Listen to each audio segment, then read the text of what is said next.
Bonsoir à toutes et à tous. Donc, chronique numéro 86.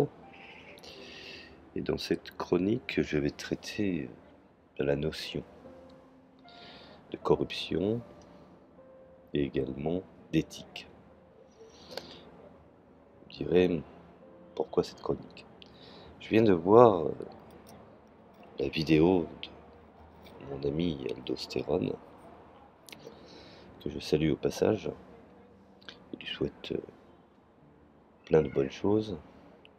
Et effectivement, cette vidéo est récurrente. S'intitule l'affaire Benalla, l'Ahsan Ben Ahliya secoue la République. Dans cette vidéo, il traite de la corruption aujourd'hui endémique et de plus en plus, je dirais, inévitable, dans un état en déliquescence où l'autorité est de moins en moins présente. Et il fait le comparatif avec effectivement l'Algérie et les années de plomb dans le fonctionnement d'un pays gangréné par la corruption. Et en cela, je tiens à joindre ma voix et le soutiens totalement puisque je connais également le problème.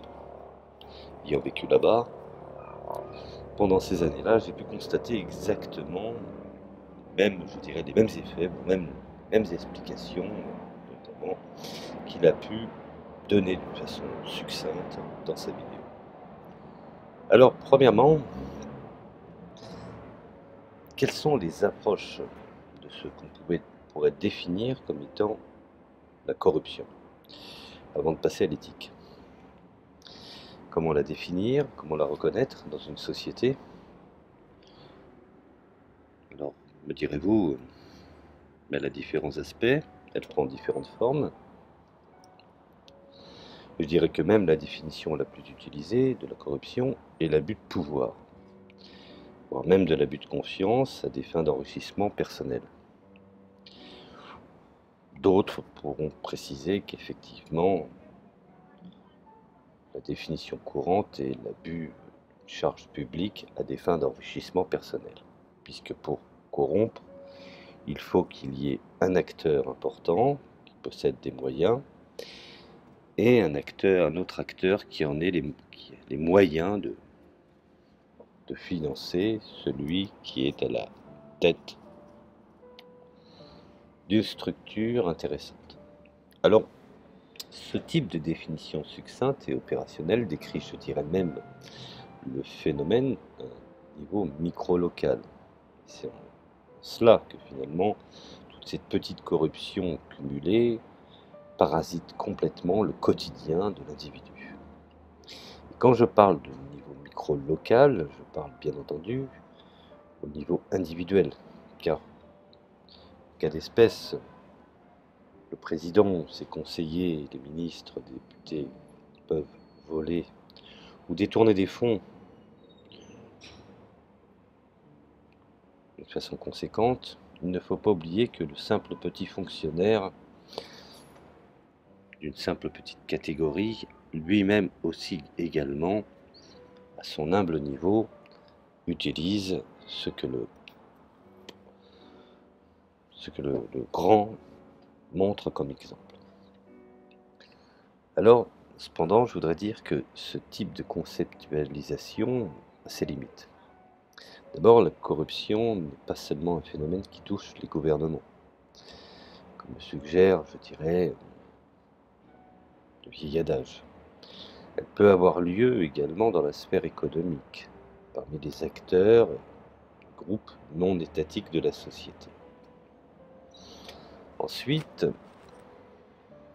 la corruption est souvent accompagnée de l'abus de pouvoir, parce qu'elle donne à celui qui est dans un poste clé ou dans un poste stratégique, les moyens de pouvoir faire pression ou effectuer un certain chantage. Il faut savoir que l'abus de pouvoir n'est pas toujours à des fins d'enrichissement personnel. Il peut être aussi pour obtenir des gains politiques qui bénéficient, je dirais, tierce partie, une entité, une catégorie de la population. Par exemple, les forces de sécurité, les partis politiques, les entreprises, les banques, le secteur financier, les syndicats n'y échappent pas. Nous pouvons le constater aujourd'hui dans différents secteurs d'activité économique où la corruption est devenue ce qu'on pourrait définir comme étant un modus operandi.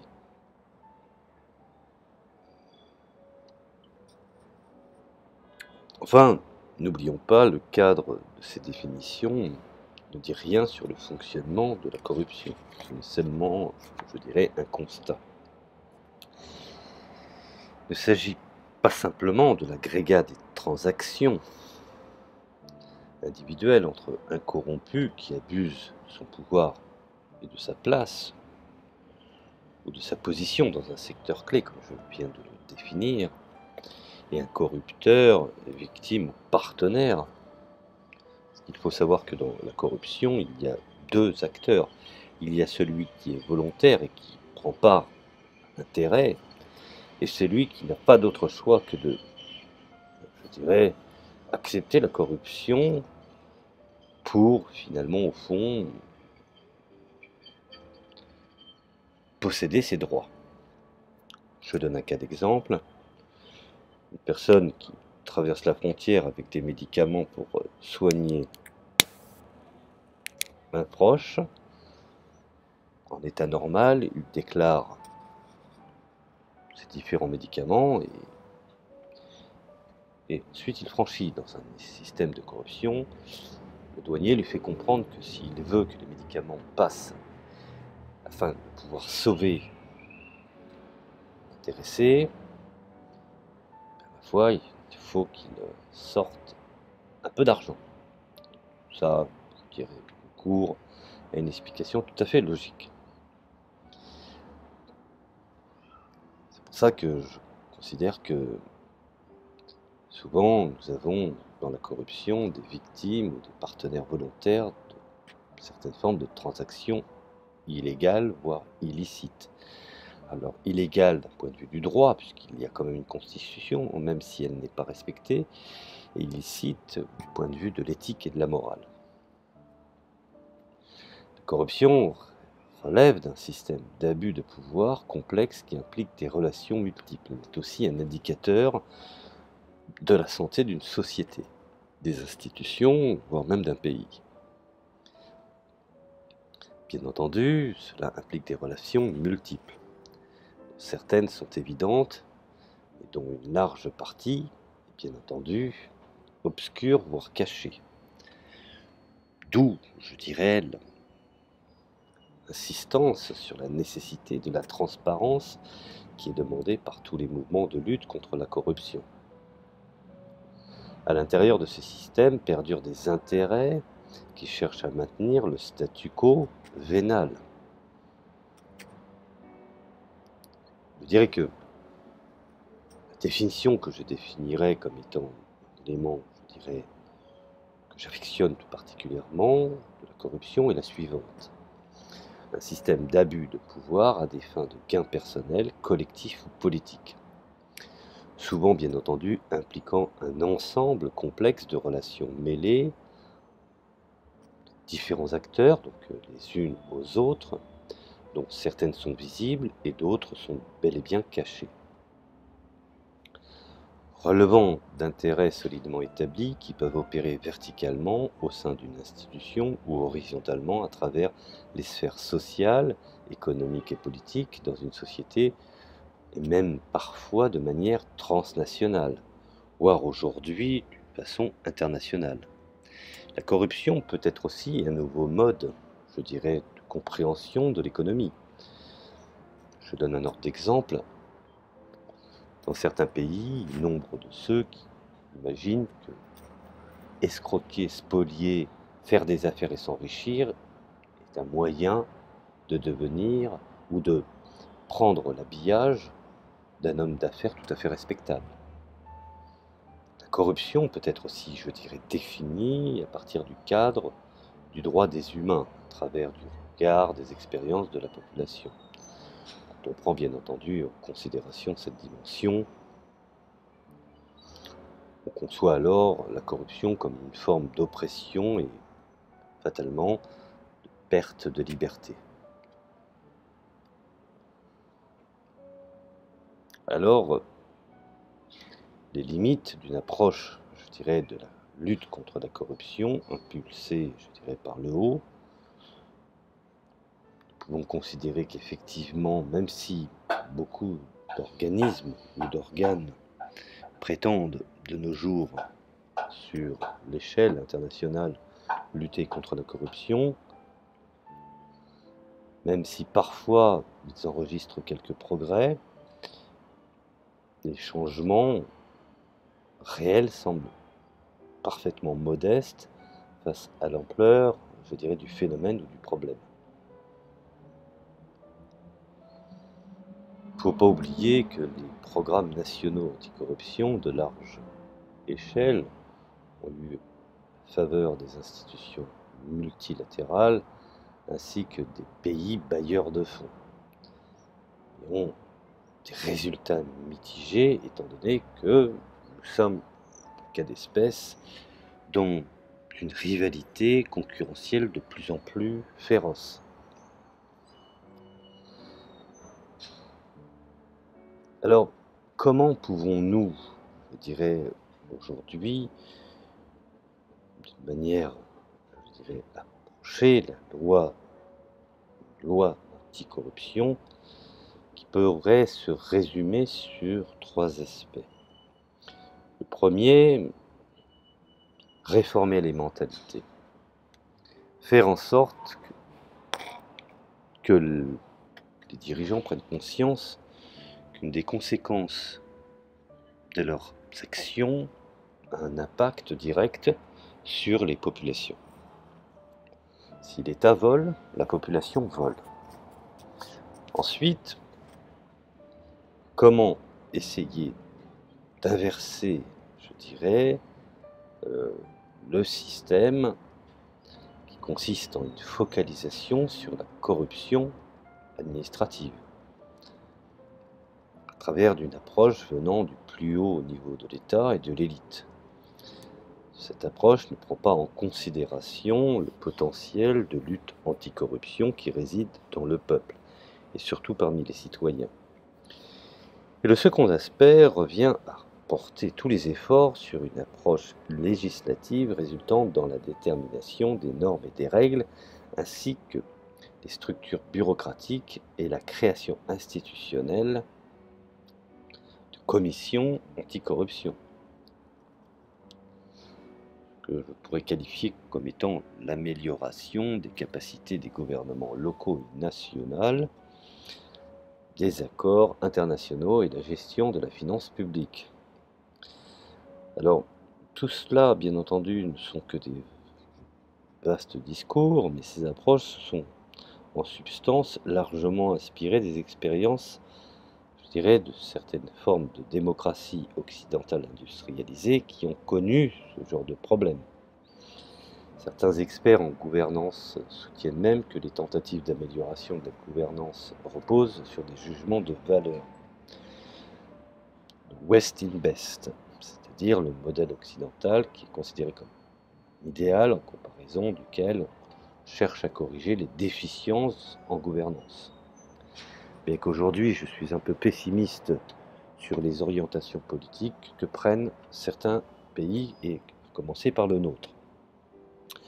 Le troisième aspect, je dirais, de cette approche consiste à mettre l'accent surtout sur le processus.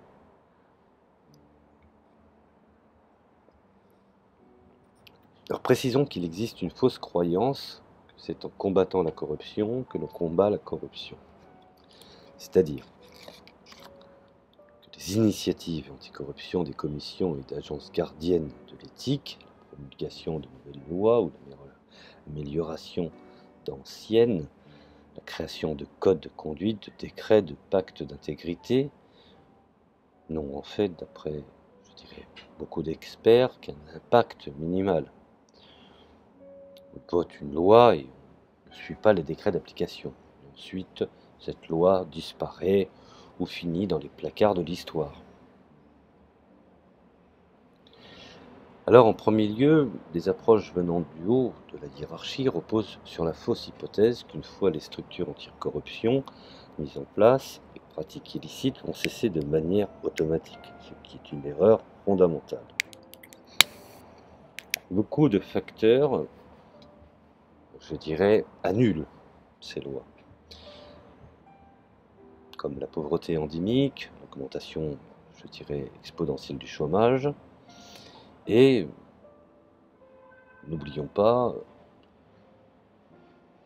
le pouvoir sans limite d'une partie des élites se sentant, je dirais,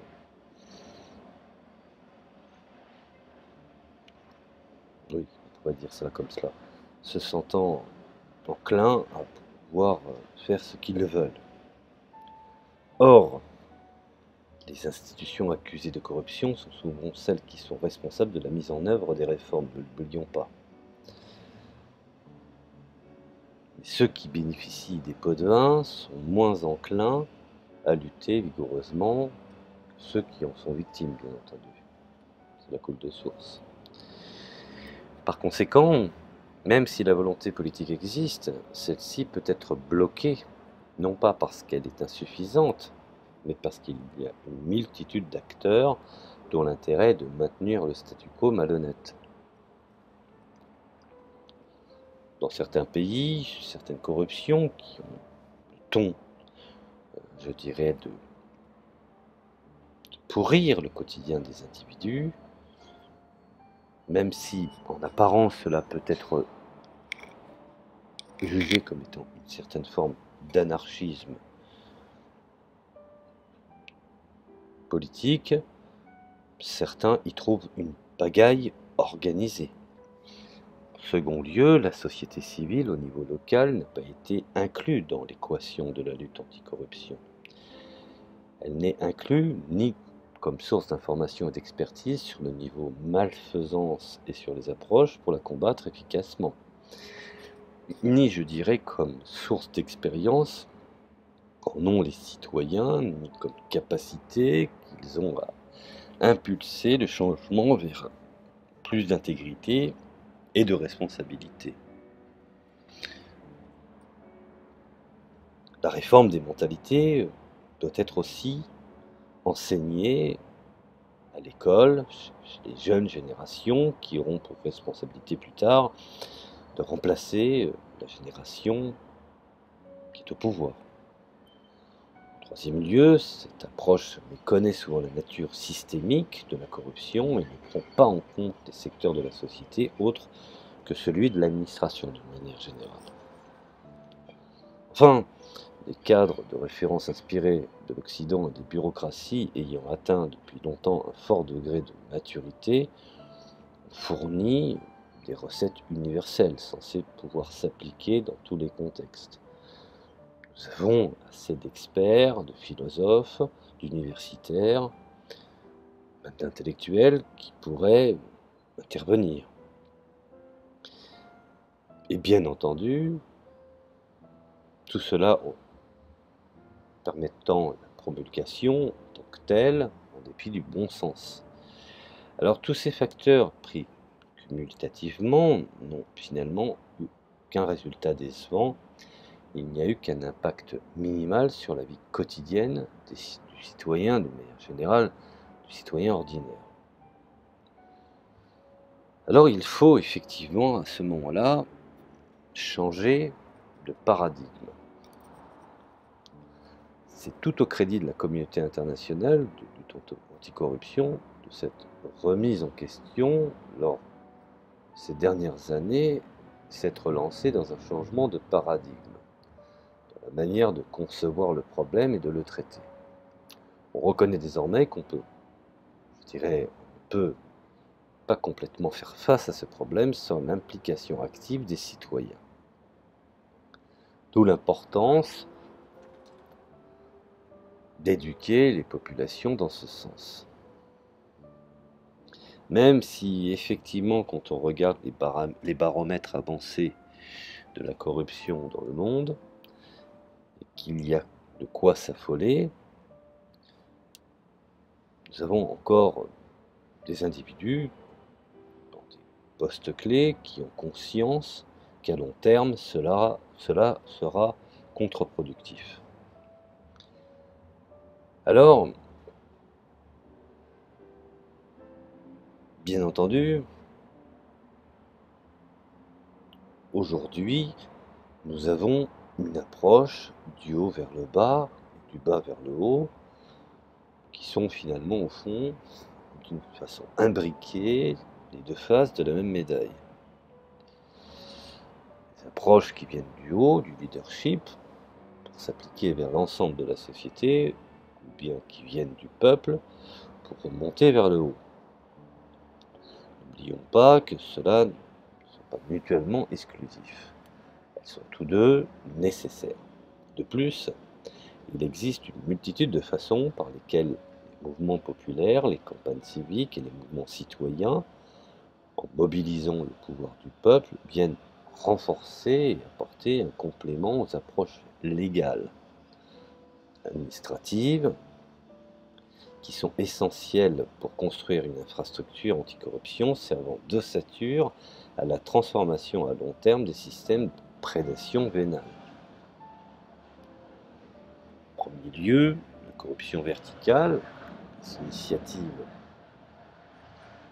de pouvoir citoyen peuvent réduire la corruption verticale à l'intérieur d'une institution, sorte d'organe d'observation.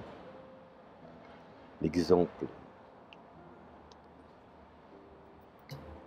peut être donné par une multitude de nations sur, je dirais, la mobilisation de la communauté nationale reposant sur le travail de beaucoup de volontaires à combattre effectivement les intimidations, les extorsions, d'une manière générale, quels que soient les groupes qui le commettent.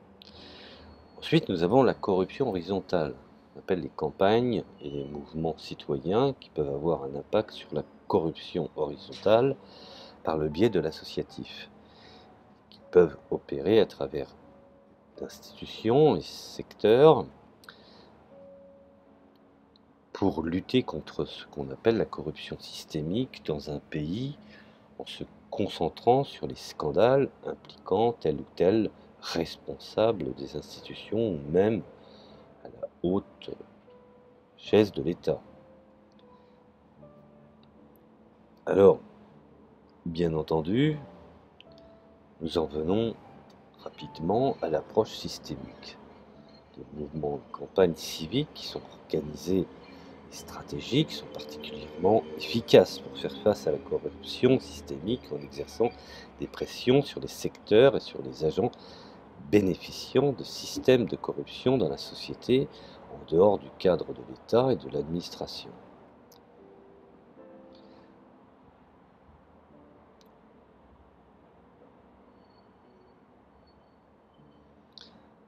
Alors, la mise en application, bien que les règles de régulation et les lois dirigées contre la corruption puissent exister sur le papier, elles ne sont pas nécessairement appliquées, ou leur mise en œuvre est souvent faible, voire même insuffisante, pour différentes raisons. Et c'est le problème qui est identifié par des groupes d'observation en stratégie, et qui finalement sont arrivés au constat d'améliorer l'application des programmes anticorruption au sein des institutions principales ainsi que les corporations, des entreprises en premier plan et des systèmes financiers internationaux qui n'y échappent pas également. Le défi de s'assurer que l'engagement à contrer la corruption se traduit dans des actes et non pas dans des discours ou de la communication, voire dans des mises en application des textes et des résultats d'une façon factuelle. La priorité doit être mise sur l'application plus effective des lois, des standards à travers le monde pour réduire l'impunité des actes de corruption. Le défi, faire appliquer le cadre juridique et de s'assurer qu'il n'y ait pas d'impunité dans la corruption. C'est en cela que la résistance civile peut faire pression pour que de telles mesures soient prises. Alors, bien entendu, nombre de pays essaye de déterminer au niveau de l'initiative citoyenne, d'encourager, de faire des requêtes légales au titre des lois en vigueur, avec bien entendu les questions appropriées. Il est possible d'exposer les comportements malhonnêtes et donc d'en rendre redevables les fonctionnaires qui en sont responsables, quitte à utiliser même les autoroutes de l'information, à créer des blogs, s'improviser lanceur d'alerte. Beaucoup de moyens technologiques sont mis à notre service pour pouvoir répondre à cette problématique. Alors l'offre d'assistance aux citoyens pour écrire des requêtes au titre de la loi pour le droit à l'information, la réalisation d'audits citoyens des services publics, la distribution de brochures d'information, l'organisation de processions, ainsi qu'apporter un soutien pour ceux qui veulent entrer en contact avec certains départements de vigilance, de bureaux de centres d'investigation anticorruption. Donc, de plus, les citoyens qui sont mobilisés contre la corruption peuvent jouer un rôle dans l'application des mesures légales ou administratives, en particulier celles qui ont été obtenues grâce à des campagnes et des mouvements non violents, en examinant bien entendu l'ensemble des impacts du financement des mouvements sociaux ayant émergé localement. On observe même que, je dirais, pour s'assurer que la législation est bien appliquée, il faut également surveiller les activités des agences administratives dédiées à sa mise en œuvre. Pour cela, les mouvements sociaux doivent faire plus que la figuration dans les couloirs administratifs ou dans les arènes internationales. Je dirais organiser des réseaux d'activités fournissant une présence nombreuse et constante sur le terrain. Nous en arrivons effectivement à la protection. Donc, les campagnes et les mouvements civiques peuvent aussi, je dirais, soutenir et protéger des individus honnêtes qui tentent de faire bouger les choses à l'intérieur de l'État, des institutions ou d'autres entités. Trop souvent, un individu ou un groupe d'individus voulant réformer, je dirais, le système, se retrouve impuissant à démanteler les systèmes de corruption complexes aux dimensions multiples et enchevêtrées. Nous en avons aujourd'hui la mère expérience. Alors, réduire la corruption et faire rendre des comptes à ceux qui abusent de leur pouvoir grâce à la dynamique du pouvoir citoyen. Il faut que le citoyen ait conscience d'une certaine éthique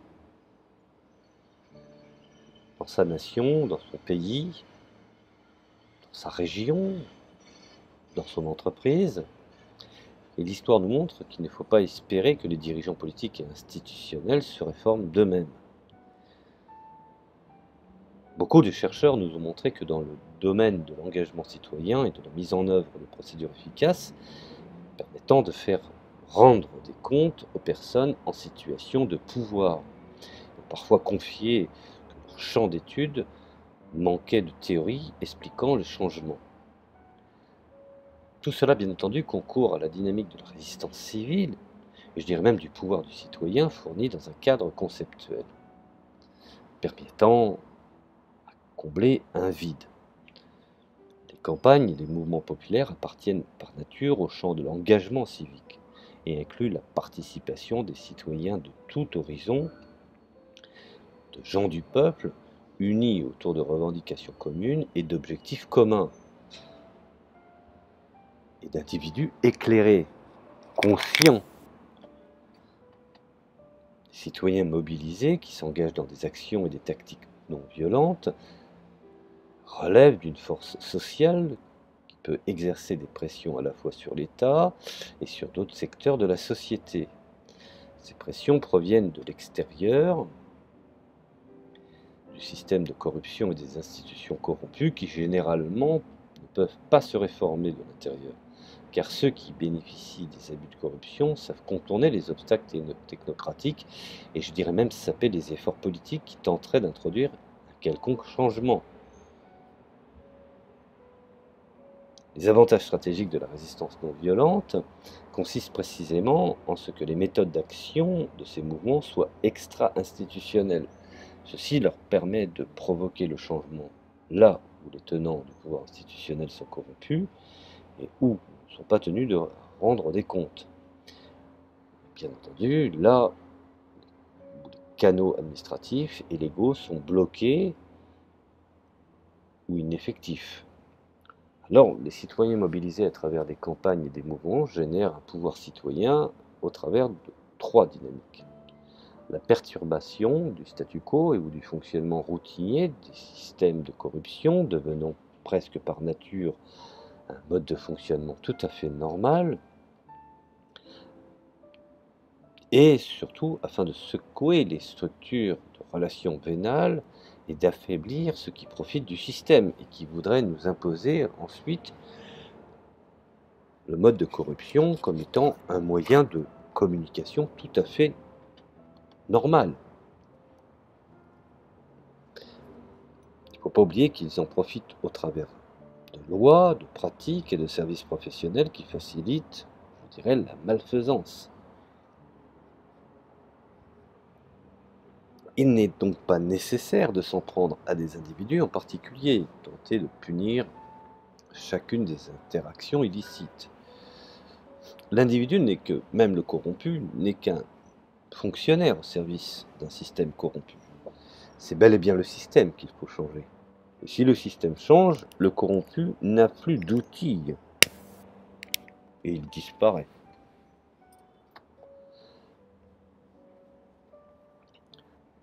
Alors bien entendu, une tâche qui s'avérerait de toute façon impossible, car la plupart des relations de corruption sont cachées et très peu de ceux qui abusent de leur pouvoir accepteraient de leur plein gré, bien entendu, de se passer des gains qu'ils obtiennent de la corruption et du niveau de vie que cela leur permet de posséder.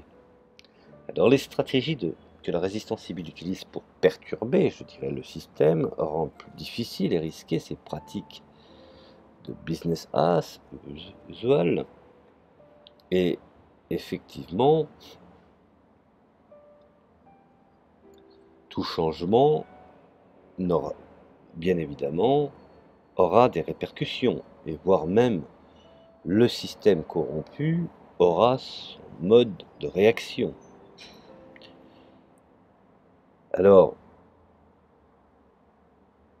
nous en arrivons effectivement à ce que j'appelle l'engagement des citoyens, qui les attire de plus en plus nombreux, puisqu'ils sont les premiers lésés vers un mouvement anticorruption, qu'ils viennent du grand public ou du secteur, groupes et institutions variés, y compris de ceux qui font partie du système de corruption, car il y a même en son sein des gens qui, effectivement, au nom de l'éthique, au nom de l'éducation, de la conscience, refusent le système dans lequel ils sont. Ceci peut même inclure les élites, par exemple les dirigeants politiques qui font le choix de devenir des champions de l'intégrité, ou des fonctionnaires qui sont réputés pour leur honnêteté, et je sais qu'il y en a. Dans le domaine de la résistance civile, on décrit ce phénomène en termes de retournement de loyauté. Cette loyauté se détournant des systèmes d'oppression pour se tourner vers le soutien du mouvement ou de la campagne non violente. Les stratégies d'engagement renforcent, je dirais, la participation citoyenne et la capacité d'action du mouvement et affaiblissent les sources de soutien au système, voire même aux personnes, aux entités corrompues et à tous ceux qui permettent à ce système, bien entendu, non seulement de se maintenir, de le pérenniser.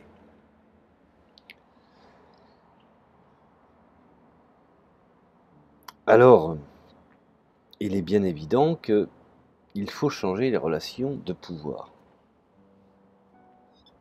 À travers le pouvoir, la participation du public à une large échelle par rapport à la taille de l'arène de la lutte, ce qui peut aller du niveau d'une communauté locale jusqu'au niveau international.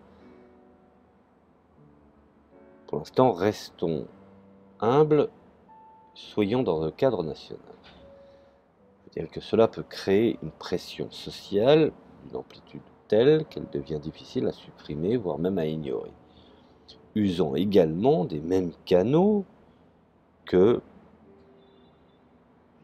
les représentants de la corruption, tels que par exemple les médias ou les médias alternatifs, ou Internet. En d'autres termes, quand une seule personne parle d'injustice, cela reste un murmure, une goutte d'eau dans l'océan. En d'autres termes, quand une seule personne parle d'injustice, comme je viens de l'indiquer, cela n'est pas médiatisé. Par contre, quand deux personnes s'expriment, cela devient une parole. Quand plusieurs joignent leur voix pour parler d'injustice, ils sont entendus, écoutés. Donc les stratégies qui activent la dynamique des nombres peuvent modifier les loyautés de ceux qui ont du pouvoir et renforcer les acteurs de changement qui sont restés honnêtes au sein du système de corruption, mais qui se sentent plus isolés et dont la parole peut être libérée.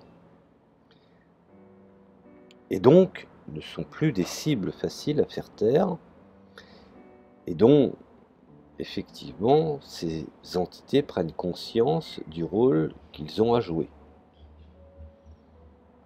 N'oublions pas, bien entendu, que les tactiques du pouvoir citoyen, ce qu'on appelle les tactiques non violentes, constituent des méthodes de résistance civile qui génèrent du pouvoir populaire et citoyen, et les initiatives civiques des mouvements populaires qui ciblent la corruption ont étendu le répertoire de la résistance civile de façon significative en créant des tactiques innovantes, en adaptant des tactiques plus conventionnelles, en les renouvelant.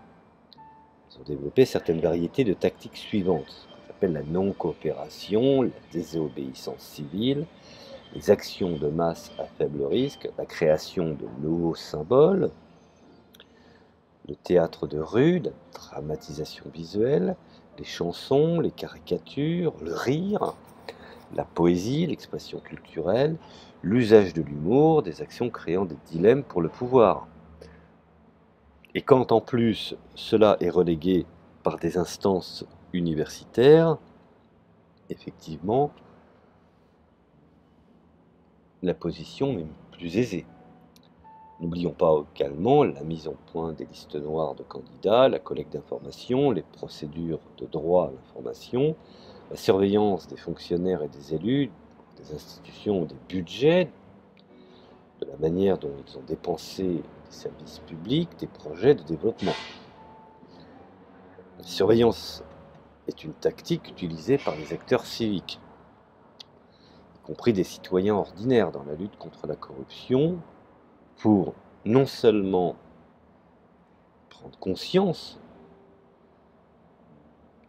du système dans lequel ils se trouvent, mais pour se réapproprier ce qui leur appartiennent, et pour faire rendre des comptes à ceux qui sont en situation de pouvoir quasi-monopole, et dans la défense également des droits, dans le domaine du développement, de la gouvernance et de l'environnement. Cela, bien entendu, peut impliquer l'observation, l'enregistrement, la vérification, la comparaison, la supervision, l'inspection et l'expertise. Alors, dans le contexte de la lutte anticorruption, les cibles de ces activités sont des individus, par exemple les candidats à une élection des parlementaires, des dirigeants de gouvernement, des administrateurs publics, des fonctionnaires, du personnel des services sociaux, voire même de la police. Sans oublier, quand on parle d'institutions, on parle de parlement, d'administration publique, d'agences gouvernementales, de système judiciaire et des forces de sécurité de l'État. Sans oublier, bien entendu, à un faible niveau, des municipalités, des corporations, des universités, des écoles et des hôpitaux.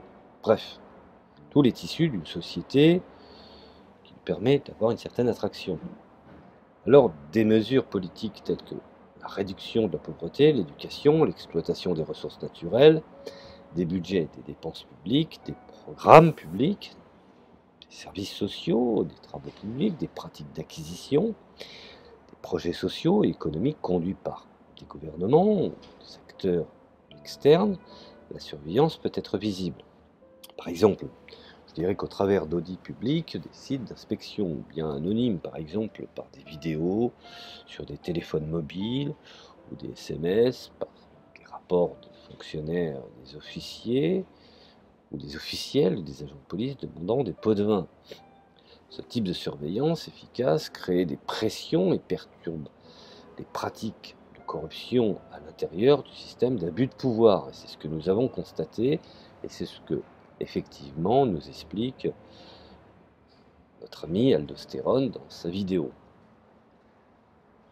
Car le personnage dont on parle a été filmé sur un simple téléphone portable.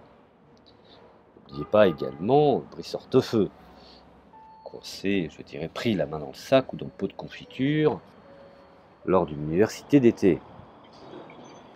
Alors, il est important également de faire des audits sociaux sur des forums, et des personnalités doivent faire face au peuple.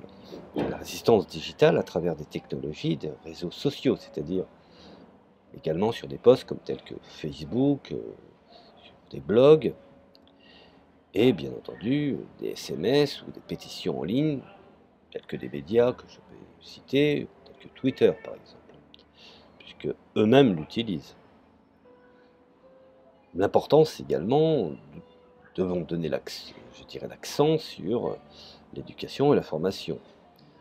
Des initiatives sociales et économiques qui renforcent le pouvoir citoyen, l'implication des jeunes, cette prise de conscience, la création d'institutions parallèles, la promesse de ne pas se laisser corrompre, et les prix, je dirais, les prix d'intégrité organisés, sponsorisés par des citoyens. Organisation d'actions de protestation, des pétitions, des veillées, des marches, des sittings, des grèves, des boycotts inversés, des barrages, des blocus non violents, bref, un accompagnement non violent. Alors, bien entendu, tout cela concourt, je dirais, à une forme de lutte définie. Alors, beaucoup vont me dire, oui, mais c'est un peu le plan de Jane Sharp, de la dictature à la démocratie. Peut-être. Mais si effectivement aujourd'hui on doit prendre en compte toutes ces initiatives, il est important de nous remettre en compte et surtout en cause concernant un certain aller individualiste qui finalement au fond favorise la corruption même dans les États les plus avancés. L'actualité a été, je dirais, un indice amplement révélateur. Voilà, je vous remercie de m'avoir écouté et je vous dis à la prochaine chronique et merci à vous.